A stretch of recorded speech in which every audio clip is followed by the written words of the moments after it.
xamal rek li nga xam ne nii mooy charte ak wala objectif yi nga xam ne moom la ñu sas ñu doxal ko commission hydraulique ak électricité day doon ñaari pàcc. benn bi mooy li nga xam ne ni lépp loo xam ne aju na ci wàllu ndox ak ci wàllu courant ci jafe-jafe yu ci am ñu koy relayer di ko jox coordonnateur mu koy jàllale ci service yi nga xam ne mooy service étatique yi yor yooyu daanaka rôle relais la ñu doon rôle facilitateur la ñuy yor foofu. waaye nag bu ñu fàtte ne màggal bi dafa am gan yoo xam ne nii ganu sëriñ bi lañ kenn ku ci nekk sëriñ bi moo waroon taxaw ci sa wet di saytu sa nekkin ci dëkk bi ba ñu ngay demee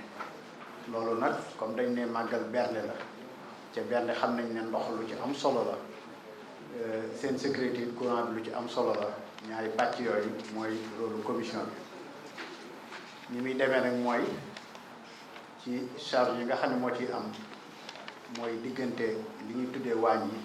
li ñuy tuddee gétt yi ak fi nga xam ne fi la ñuy defaree yooyu yëpp ak nekkuwaay yi dëkkuwaay yi gan yi ba ci journaliste yi ñoo ñëpp fi ñu leen di dalal ndax am na ci loo xam ne comité bi da koy am na ko muy kër Sëñ Tuubaa yi mais am na yoo xam ne dañ koy jël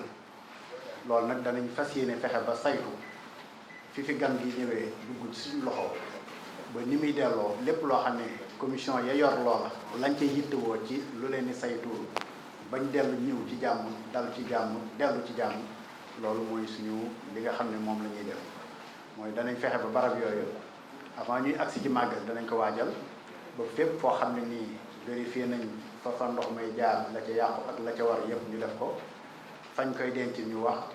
bu amee ay jafe-jafe yu am ñu jéem ko régler bala ñoo àgg ci bis yi nga xam ne ni moom la gan yi tàmbalee ñëw. courant bi naka nekk noonu la lépp loo xam ne comité bi soxla na ko dañ koy jaarale ci ñun ñu dem ko niñ ko organiser nag daanaka boo ko xoolee daanaka day xaw a doon ñaari équipe rek yoo xam ne ñoo ci am muy benn bi nga xam ne sëñ Mourtala Bousso moo koy jiite ndax am na ay auto citerne yoo xam ne danañ koy dégg ñu naan danañ indi téeméer ak juróom fukk ak téeméer ak nangam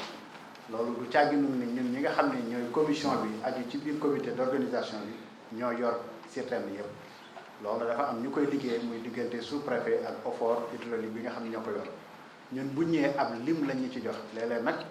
lim ba ñuy soxla sax ñu jox ñu ko léeg-léeg mu manqué waan danañ fexe ba loola camion yooyu bu ñëwee dañ koy teg ci loxo yi suñu Mourtala Bousso moom moo koy saytu di def navette ci li nga xam ne moom lañ soxla ak it benn kilifa yi nga xam ne dañuy jaar ci comité d'organisation bi ñu mën a fas yéene fexe ba laal fépp foo xam ne la jafe-jafe war na fa am ñu mën koo saafara loolu it dana ànd ak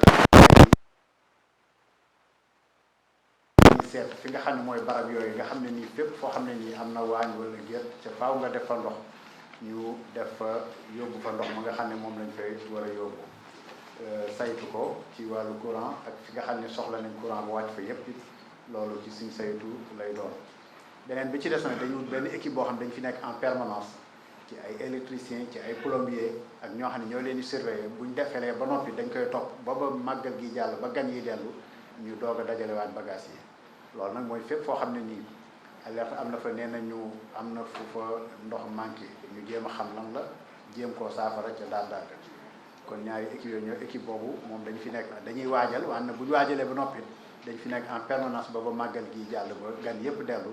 ñoom ñu doog a jëlaat seen i bagages axe yooyu laal mooy axe yi nga xam ne nii moom lañ gën a chargé wu.